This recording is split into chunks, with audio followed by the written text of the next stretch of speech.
Assalamualaikum warahmatullahi wabarakatuh. Allahumma a'izzil Islam minal muslimina wal muslimat wal mu'minina wal mu'minat al ahya'i minhum wal amwat. Allahumma taqabbal minna innaka antas sami'ul alim wa tub 'alaina innaka antat tawwabur rahim. Rabbana atina fid dunya hasanah wa fil akhirati hasanah wa qina 'adzaban nar. Walhamdulillahi rabbil alamin. Allahu Akbar, Allahu Akbar, Allahu Akbar, Allahu Akbar, Allahu Akbar, Allahu Akbar, Allahu Akbar, Allahu Akbar, Allahu Akbar kabira walhamdulillahi katsira wa subhanallah wa bihamdihi bukratan wa asila. Alhamdulillahi rabbil alamin. Alhamdulillahillazi tajalla ala qulubi ibadihi bis-sa'adati war-rasul bis-sa'adati was-surur wal-bahjati wal-hudur. Allahumma lakal hamdu kullu wa lakal syukr kullu wa lakal sanaa kullu wa ilaiki yarji'ul amru kullu. Wa nashhadu an la ilaha illallah wahdahu la syarikalah wa nashhadu anna sayyidana wa sanadana Muhammadan sallallahu alaihi wa alihi wa sahbihi wa sallam. A'udzu billahi minasyaitonir rajim. Ya ayyuhalladzina amanu taqullaha haqqa tuqatih wa la tamutunna illa wa antum muslimun.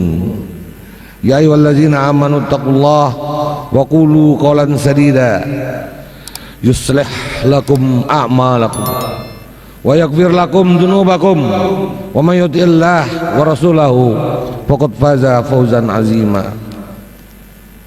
Allahumma shalli ala sayidina Muhammad wa ala ali sayidina Muhammad wa ala ansari sayidina Muhammad wa ala ashabi sayidina Muhammad wa ala azwaji sayidina Muhammad wa ala zurriyati sayidina Muhammad wa sallim tasliman katsira. Tsumma amma ba'd. Usikum wa nafsi bittaqwallah. Terdengar di seluruh penjuru dunia gemuruh takbir, tahmid, tasbih sejak kemarin sore, menggetarkan hati setiap jiwa yang beriman dan takut kepada Allah Subhanahu wa taala. Seluruh kaum muslimin tanpa terkecuali, mulai anak-anak hingga orang tua, laki-laki maupun perempuan, yang sehat maupun yang sakit, baik sendiri-sendiri maupun berjamaah, baik berdiri, duduk ataupun tiduran, mengumandangkan takbir, tahlil dan tahmid. Bahkan bebatuan tubuhan dan seluruh alam raya mengumandangkan takbir untuk menghidupkan sunnah Rasulullah sallallahu alaihi wasallam dengan mengagungkan dan mensucikan asma Allah. Mengawali khutbah yang singkat ini, pertama marilah kita bertakwa kepada Allah Subhanahu wa taala, yaitu menjauhi segala larangan Allah dan melaksanakan segala perintahnya. Hal tersebut kita lakukan karena takwa merupakan nilai esensial dalam berkurban. Allah tidak akan menerima daging atau darah dari hewan kurban, namun yang diterima Allah adalah ketakwaan dari orang yang berkurban. Takwa bagi generasi muda juga bisa dimaknai dengan meningkatkan belajar, meraih prestasi, disiplin, unggul, rajin salat 5 waktu dan beribadah kepada Allah Subhanahu wa taala. Sebaliknya, menjauhi larangan Allah seperti menjauhi narkoba, menghindari hoaks dan ujaran kebencian, menjauhi terorisme, menjauhi permusuhan demi membangun dan membela NKRI yang bermartabat. Alhamdulillah, pagi hari ini kita semua berbahagia karena kita dapat melaksanakan sholat Idul Adha bersama-sama dan merayakan Idul Adha dengan selamat dan sejahtera. Karena itu, mari kita bersama merenungi makna dan hakikat yang terdalam dari Idul Adha. sebagaimana firman Allah Ta'ala dalam Al-Quran surat Al-Kautsar ayat 1 dan 2 yang berbunyi, inna a'tayna kal kautsar, sungguh kami telah memberimu Muhammad nikmat yang banyak, fasolli lirabbika wanhar, maka laksanakanlah sholat karena Tuhanmu dan berkurbanlah sebagai ibadah dan mendekatkan diri kepada Allah. Jamaah sholat Idul Adha rahimakumullah, setiap kali sampai pada momen Idul Adha kita diingatkan kembali akan kisah agung keluarga Ibrahim alaihissalam, kisah penuh teladan bagi setiap manusia sepanjang zaman, kisah yang telah dengan amat indah Allah rekam dalam surat As-Saffat 100-113. Tahukah bagaimana sejarahnya Idul Adha atau Idul Kurban? Kisah ini bermula saat Nabi Ibrahim belum juga memiliki keturunan. Setelah bertahun-tahun menikah dengan Siti Sarah, Sarah kemudian mempersilahkan suaminya untuk menikah dengan Siti Hajar yang merupakan pembantu di keluarga Ibrahim. Dari pernikahannya dengan Hajar, Nabi Ibrahim dikaruniai seorang putra yang bernama Ismail, yang diberi nama Ismail. Ismail menikmati masa kanak-kanaknya dan sangat disayangi ayahnya. Namun pada suatu ketika, tepatnya pada malam 8 Zulhijjah, Nabi Ibrahim bermimpi didatangi seseorang yang membawa pesan dari Tuhan yang berisi perintah untuk menyembelih anaknya. Nabi Ibrahim pun kaget dan muncul keraguan padanya, apakah perintah itu memang dari Tuhan atau tidak. Pada 8 Zulhijjah itu Nabi Ibrahim merenung mengenai benar atau tidaknya perintah tersebut. Di kemudian hari, kejadian mimpi ini diperingati umat Islam dengan mengerjakan puasa sunnah hari Tarwiyah, hari berenung. Malam berikutnya Nabi Ibrahim kembali mendapat mimpi yang sama. Pada mimpi yang kedua ini Nabi Ibrahim semakin yakin bahwa perintah tersebut memang berasal dari Allah Subhanahu wa Ta'ala. Oleh karena itu pada 9 Zulhijjah umat Islam memperingatinya dengan puasa hari Arafah, hari pengetahuan, yakni hari ketika Nabi Ibrahim mengetahui pesan yang berisi perintah menyembelih anak. Lalu pada tanggal 10 Zulhijjah Nabi Ibrahim membawa Ismail untuk dikurbankan. Ismail pun bersedia dikurbankan karena meyakini bahwa perintah itu datangnya dari Allah Subhanahu wa Ta'ala. Selama di perjalanan, Nabi Ibrahim dan Hajar dikisahkan diganggu oleh setan yang ingin menggagalkan rencana tersebut. Mereka kemudian melempari setan yang menggoda dengan batu. Penyembelihan telah tiba, namun ternyata parang yang sudah ditajamkan tersebut menjadi tumbul saat ditempelkan ke Ismail. Nabi Ismail alaihissalam berkata, wahai ayahku, rupa-rupanya engkau tidak sampai hati memotong leherku karena melihat wajahku. Cobalah telungkupkan aku dan laksanakan tugasmu tanpa melihat wajahku. Nabi Ibrahim menuruti perkataan putranya tersebut, namun hal itu tidaklah berguna. Parang itu tetap tumpul dan tak mampu sedikit pun menyakiti Nabi Ismail alaihissalam. Disinilah terungkap bahwa apa yang diperintahkan Allah Subhanahu wa Ta'ala tersebut adalah ujian untuk Nabi Ibrahim dan Ismail. Sejauh mana cinta dan ketaatan mereka terhadap Allah Subhanahu wa Ta'ala. Nabi Ibrahim alaihissalam telah menunjukkan kesetiaan yang tulus dengan pengorbanan putranya untuk berbakti melaksanakan perintah Allah. Sedangkan Nabi Ismail alaihissalam tidak sedikit pun ragu atau bimbang dalam melaksanakan kebaktiannya kepada Allah dan kepada orang tuanya dengan menyerahkan jiwa raganya untuk dikorbankan. Nabi Ibrahim merasa bingung karena gagal melaksanakan tugas yang diembannya. Pada saat itu turun wahyu Allah dengan firman-Nya, dan kami panggillah dia, hai Ibrahim, sesungguhnya kamu telah membenarkan mimpimu. Sesungguhnya demikianlah kami memberi balasan kepada orang-orang yang berbuat baik. Sesungguhnya ini benar-benar suatu ujian yang nyata, dan kami tebus anak itu dengan seekor sembelihan besar. Kemudian sebagai ganti nyawa Ismail yang telah diselamatkan itu, Allah memerintahkan Nabi Ibrahim itu menyembelih seekor kambing yang telah tersedia di sampingnya, dan segera dipotong leher kambing itu oleh beliau dengan parang yang tumpul di leher putranya tadi. Masyarul muslimin jamaah salat Idul Adha rahimakumullah, kisah keluarga Ibrahim telah menjadi legenda sejak dari 5.000 tahun silam.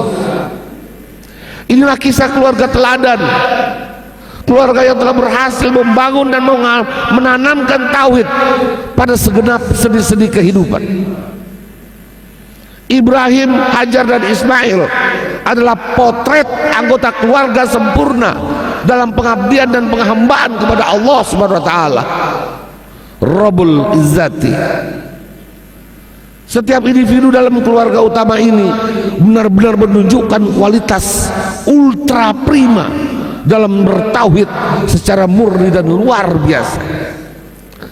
Sebagai generasi muslim yang memegang tauhid dengan teguh dan istiqomah, sebab pada dasarnya tiap anak lahir dengan bersih, ibu dan bapaknya lah yang akan mewarnai anak-anak itu menjadi sesuai di kemudian hari.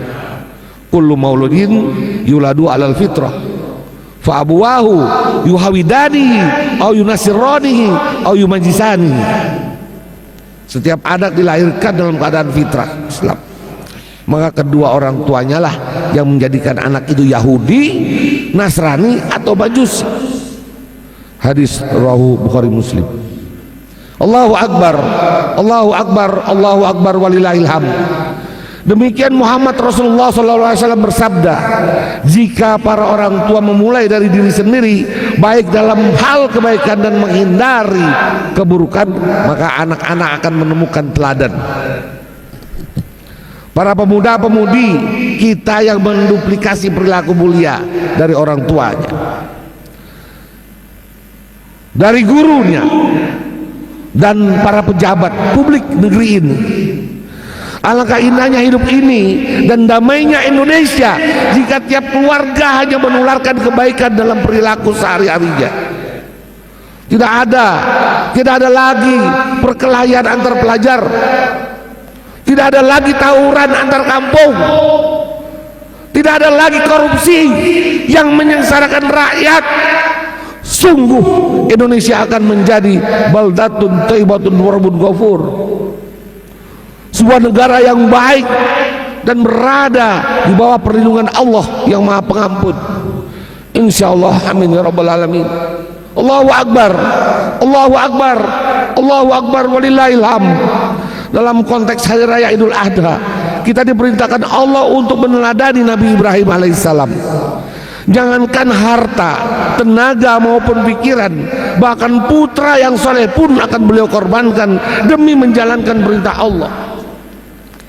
Kita tidak diperintahkan menyembelih putra kita. Kita tidak diperintahkan menyembelih putra kita, namun kita hanya diperintahkan untuk menyembelih hewan kurban dengan tujuan mendekatkan diri kepada Allah Subhanahu wa taala. Selain itu, kita juga diperintahkan Allah untuk menjadi seorang yang peduli sosial, membantu sesama yang membutuhkan, terutama bagi saudara-saudara kita yang sedang tertimpa musibah. Allahu Akbar, Allahu Akbar, Allahu Akbar walillahil hamd. Oleh karenanya, di setiap tahun pada tanggal 10 Zulhijjah, seorang muslim dianjurkan untuk berkorban, mengorbankan sedikit kekayaannya guna membuktikan cinta kepada Allah. Cinta itu harus kita berikan dengan seksama, dengan hati yang tulus, semata-mata karenanya. Demikian pentingnya berkorban hingga Rasulullah bersabda sebagaimana terdapat dalam kitab Duratun Nasihin, hiyaru ummati yudhaudah wa syiraru ummati la yudhaudah. Sebaik-baik umatku adalah mereka yang berkurban, dan sejelek-jelek umatku adalah mereka yang tidak mau berkurban. Dalam hadis Rasulullah SAW terkenal, Wa an Abi Hurairah anna Rasulullah sallallahu alaihi wasallam qala man kana lahu sa'atun wa lam yudah fala yaqrabanna musallana. Barang siapa yang memiliki kelonggaran rezeki dan tidak berkorban, maka janganlah mendekati masjidku, kata Rasulullah. Allahu Akbar, Allahu Akbar, Allahu Akbar walillahil hamd. Sebagaimana keterangan Sayyidina Ali karramallahu wajhah, barang siapa hendak berkorban, maka setiap langkah menuju tempat pembelian kurban akan diimbali dengan 10 kebaikan, dihapus 10 kesalahan, dan diangkat derajatnya 10 tingkatan. Dan ketika berbicara tawar menawar, maka omongannya dianggap sebagai tasbih. Subhanallah. Dan ketika membayar setiap 1 dirham 1 rupiah, imbalannya sama dengan 700 kebaikan. Dan beberapa saat ketika hewan itu telah dirobohkan hendak disembelih, semua makhluk yang berada di tempat penyembelihan hingga langit ke-7 memintakan pengampunan untuknya. Dan ketika darah telah mengalir dari hewan kurban, setiap tetesnya menjelma 10 malaikat yang memohon ampunan kepadanya hingga hari akhir. Dan ketika daging itu dibagikan, maka setiap 1 suap daging yang dimakan orang setimpal dengan memerdekakan 1 budak dari keturunan Nabi Ismail alaihissalam. Ma'asyiral muslimin rahimakumullah. Maka kata-kata fasolli li rabbika wadhar di dalam Al-Quran, dirikanlah salat karena Tuhanmu dan berkurbanlah. Ayat ini memberitakan Nabi Muhammad dan umatnya untuk menunaikan salat sebagai bentuk ibadah dan menyembelih kurban sebagai bentuk syukur atas nikmat Allah. Kata wanhar, berkurbanlah, adalah isyarat bahwa penyembelihan bukan hanya tindakan fisik, tetapi ibadah yang memperkuat tauhid dan mendekatkan diri kepada Allah. Allah juga berfirman dalam surat Al-Hajj ayat 34, dan bagi tiap-tiap umat telah kami syariatkan penyembelihan supaya mereka menyebut nama Allah terhadap binatang ternak yang telah direzekikan Allah kepada mereka. Ibadah kurban adalah syariat yang tidak hanya berlaku untuk umat Nabi Muhammad, tetapi juga untuk umat-umat terdahulu. Ini menandakan bahwa ibadah kurban adalah salah satu ekspresi universal dari pengakuan manusia terhadap rezeki Allah dan ajaran tauhid murni. Di surat ayat 37 surah Al-Hajj, Allah menegaskan daging-daging unta dan darahnya itu sekali-sekali tidak dapat mencapai keridhaan Allah, tetapi ketakwaan dari kamulah yang dapat mencapainya. Allah tidak membutuhkan daging ataupun darah. Yang Allah inginkan adalah ketakwaan, keikhlasan, dan kerendahan hati dari orang-orang yang berkurban. Maka kurban bukanlah sekadar ritual, melainkan refleksi dari kedalaman iman seseorang. Masyarul muslimin, dari ayat-ayat tersebut kita bisa melihat bahwa ibadah kurban adalah manifestasi dari nilai-nilai utama dalam Islam. Ketundukan total kepada Allah, syukur atas rezeki yang diberikan Allah, penguatan tauhid dan spiritualitas pribadi.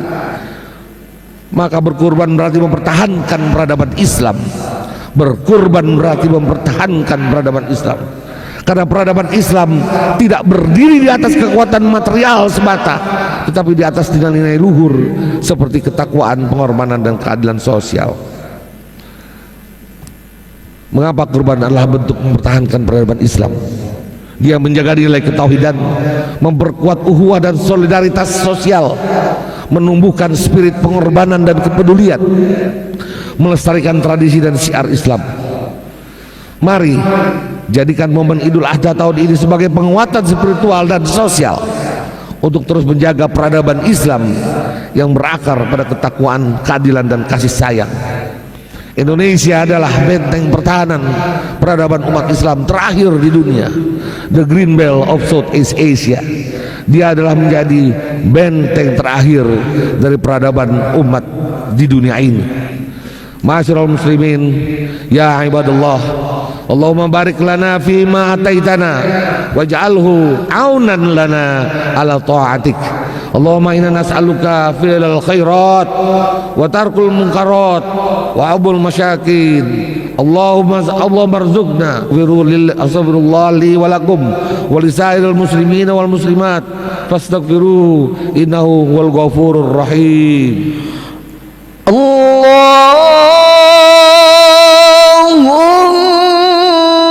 salli ala sayyidina Muhammad wa ala ali sayyidina Muhammad.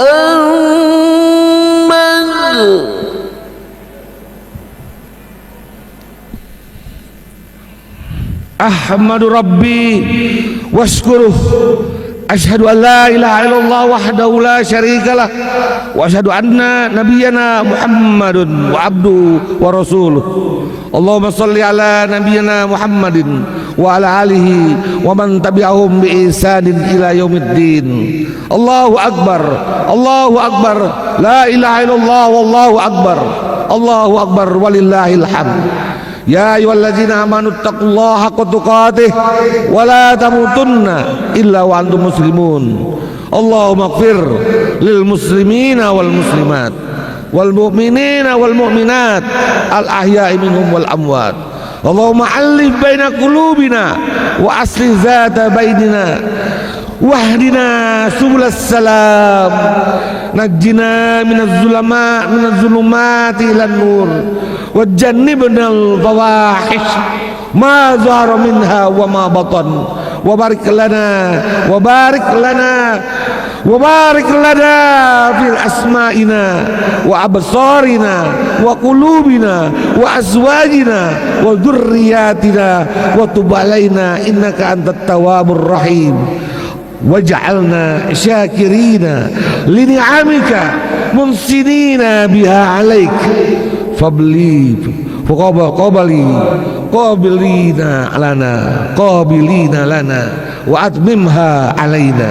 Allahumma ahsin akibatana fi umuri kulliha wa ajirna min jizyid dunya wa azabil akhirah. Rabbana atina fid dunya hasanah wa fil akhirati hasanah wa qina azabannar. Hidukum mubarak wa asakum minal aidin wal faizin. Qulu amin wa antum bi khairin. Wa sallallahu ala nabiyyina Muhammadin wa ala alihi wa sahbihi wa man tabi'ahum bi ihsanin ila yaumiddin. Wa akhiru da'wana anil hamdulillahi rabbil alamin. Wassalamu alaikum warahmatullahi wabarakatuh. Sallallahu ala Muhammad sallallahu alaihi wasallam. Sallallahu ala Muhammad sallallahu alaihi wasallam.